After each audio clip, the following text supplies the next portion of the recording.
All right, let's talk about missing audio files in Pro Tools. So this video is actually a topic request from someone online. And so the request was, quote, "Can you please do a video on what to do when you get that missing audio files window in Pro Tools, but you know where the files are located?" So let's talk about that. So first, what I'm going to do is I'm going to do Command Tab. I'm going to swap to my Finder window, and I'm going to take one of these files. I'm going to take this one. And what am I going to do? Am I going to move it or am I going to delete it? Maybe I'll move it. So let me move it to, let me open up Command T to open up a new tab. Let me put it on my desktop here. So let's take this and let's just move it to the desktop. And it's actually going to copy it because this is actually on an external hard drive. So I'm going to go ahead and delete this. So now this audio file is no longer in my session. So what's going to happen is when I restart this session, it's going to give me that error that that request was talking about. So I'm going to file, I'm going to close this session. All right, so now I've closed the session. Let me reopen it. All right, so now it's giving me that missing files dialog. So it says one audio file is missing. What do you want to do? So I can skip and then I just won't have this file here. This is just kind of like the ghost of the file that's here. I can manually find and relink, or I can automatically find and relink. So I'm going to kind of show you both of these options. If you do skip, it's just going to ignore it, right? So I don't think I need to show you that, but let me know if you need details on that in any way. And so what I'm going to do is I'm going to hit automatically first because I'm going to then go from there into the manual way of doing things. So I'm going to hit automatically find and relink. Wow, that was really quick. So my computer found it super quick. You'll notice now it's here. It's populated down here. Now, if we take this file, let me do Command Tab again, and I'm just going to take it and remove it from the desktop. So if I delete this, now it's in my trash. So now my session should have trouble finding it. So I'm going to go File, Close Session. Doesn't really matter what I do here. I haven't changed much. And I'm going to go Open Recent and Bass Lesson. I'm actually working off my session that I've been using for my bass lessons here. So I've been playing bass alongside these tracks here. Okay, so now it's giving me this again. Let's do automatically find and relink again, just because I want to show you what happens when it's not readily available or when the computer can't find it, right? So I'm going to hit OK. And it's going to have trouble finding it because it's in that trash folder. So it's not looking in the trash. It's looking on the rest of the computer, right?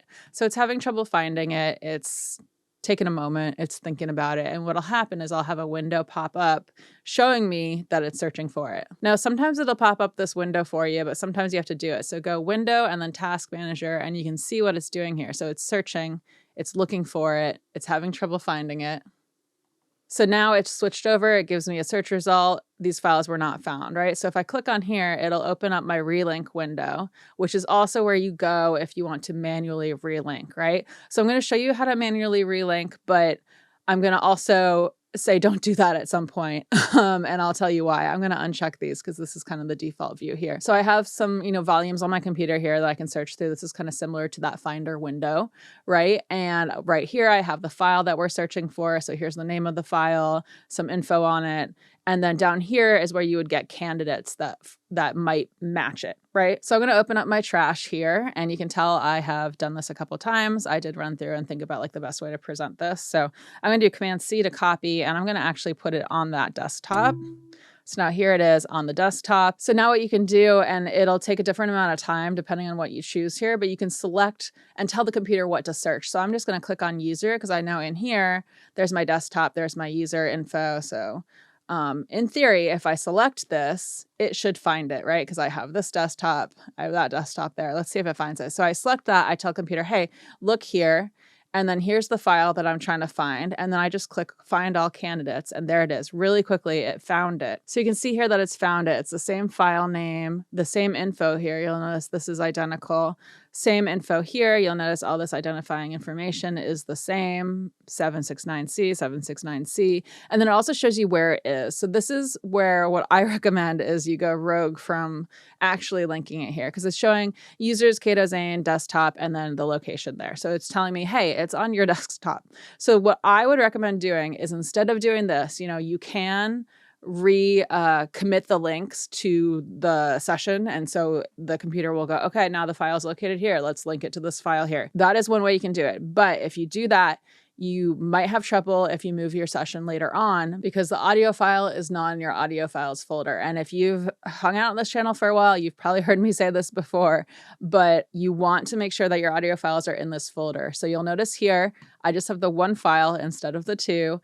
And if I were to move this session, I would be missing that audio file and I would have trouble running the session without that audio file, right? So what I recommend doing is instead of just linking it to wherever the audio file is located, you leverage this information here. So here it is, and you just go and find it. So I'm going to go find it on my desktop, take the file, copy, paste it in, right? And I know that doesn't quite answer what this person was asking about because they wanted to know what to do if you already know where it is, right? So if you already know where it is, just copy and paste it into the audio files folder. It's going to save you a huge headache later on if you have to transfer that session to a friend, for example, or if you have to move between computers. It just, trust me, you don't want to do the link the file technique, right? You want to put it back in your audio files folder, and then you just go and restart your session. So you could close this out and go file, close, and then reopen, and it'll find that audio file in the audio files folder, and you can keep going per usual. So I guess that's kind of a really simple explanation, right? But that is my answer to the question of what do you do when you get that missing audio files message, but you do know where the audio file is located. Now, sometimes when you copy the audio file into the folder, I think this depends on the version of Pro Tools you're using. Sometimes you'll still get that missing audio files message and you just say automatically find and relink, and it should find it in the audio files folder very quickly, very easily. A lot of times it will not give you any message at all because it finds it instantly, no problem. I think that's how it's been for a while now, a good amount of time now. And again, you know, if you know where it's located, you don't have to go through any of this process to relink because you already know this path. So let me actually clean myself up here. Let me go to my desktop, make sure that this is not on the desktop and it's in the audio files folder. And let's close this session, do the same thing that we were talking about here. Base lesson, open it up. See what it gives me. It should just see it. There it is. Cool. So now I want to show you a little bit more. So what I've done is I've deleted my file from here. I first copied it over to my documents folder. So here's my documents folder. It's right here. So I have this file here. What I'm going to do is I'm going to close this session and I'm going to reopen it. I'm going to go manually find and relink. And let's look at it. We want to do the same thing, right? Let's search Mac HD, find all candidates, and there's the file. So it sees it. It's not already linked because I haven't clicked on it when it was in this location. That's why I moved it to my documents folder to show you this. So here's the file. You can see lots of info on it like I was talking about before. Over here on the right, you can see a lot of info. It'll populate with the link path once I click on the link option here. And we can see the timestamp, duration of the file, lots of info here, date modified, date created, number of channels, you know, file format, it's a WAV file, sample rate and bit depth, all that stuff. So we can see a lot of information here. So what I want to do here is if I want to link to the file where it's currently located, which is my documents folder, I believe, right? I'm just going to click here. And so now it creates that little link icon and it shows me that location for the file. So it's saying, hey, now this file in your session is going to reference this file that's here, which is this file that we're linking to it, right? So you click link and then you just hit commit links. So I'm going to hit commit links. I'm going to hit yes. And now it should be all good. So I can close this out and now my file is relinked. But keep in mind, like I was saying before, I know I might be a bit of a broken record here, but it's really important to understand this. I'm going to do Command Tab to go to my Finder. The files here on my documents. Let me go to, so here's my session audio files folder, and you'll notice it has not copied my audio file back into the audio files folder. So that's why I don't recommend committing the links unless you're doing something that's like so massive, like you're referencing a bunch of sound effects, for example, on a hard drive, and you don't have the space on your computer or whatever you're working off of to copy all your files in here. I would recommend not doing that commit links. That was more valuable when computer hard drive space was a lot harder to come by and a lot more expensive. Nowadays, it's usually more manageable and less of a headache, and it doesn't trip up your computer as much to just have the audio files copied over into this folder. So that's why I personally do not do that commit links option. I will copy and paste into the audio files folder. So now that I've committed the link here, let me actually try to correct that just so that that is also in this video. I'm going to copy this and paste it in here. I'm going to delete the file from here, again, because I'm working off an external hard drive. That's why I had to copy paste and not drag. If you're working all off your computer, you're all good. I'm going to do file close session. That's fine. File, open recent, base lesson. And there it is. It's relinked it already. And I can actually test that. If I click on this clip, it'll highlight it in my clips list here. And if the clips list is not displaying, you can click this little arrow to bring it back in.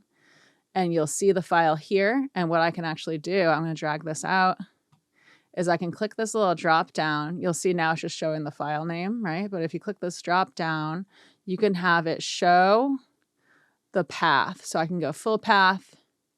And here it is, Studio Drive, my work, base lessons, yada, yada, yada. So it's the correct one. It's in the correct location. It's referencing the one that's in my audio files folder. I can tell that by looking at this. And if I drag it out further, I can see that. Base lesson audio files. Cool, cool, cool. Okay, so I think that's about it. I'm going to undo this full path thing. So just in summary, to answer the question, if you know where the audio file is located, I would just hit ignore and then just copy and paste the audio file into your audio files folder and then restart your session. That's it. It's pretty simple. And all this other stuff that I showed you is, you know, for the purpose of finding where the audio file is located, or if you want to link to it elsewhere, you can do that. It's like with a lot of things, there are a lot of options in Pro Tools. So yeah, that's it. I hope someone out there finds this video helpful. Let me know what you think in the comments below. As always, please like, comment, subscribe. Check out my Patreon. It's patreon.com/CatoNoise. It helps keep my channel independent. It helps support my channel. So thank you so much to my Patreon patrons. On my Patreon, we have a Discord server we're hanging out on. We're doing a book club on the Discord server. There's some additional content, early release videos, stuff like that. So please check that out if you feel so inclined. It helps keep this channel more nerdy and less sales oriented. So I really appreciate that. And other than that, I come out with new videos every Wednesday. And thank you so much for hanging out. Okay. Oh my God, I just did this video with the dirtiest glasses ever, and I really need to clean them. Cool. I'm a mess. I hope you're all doing well, and I gotta get going because I have a meeting in 10 minutes. So bye.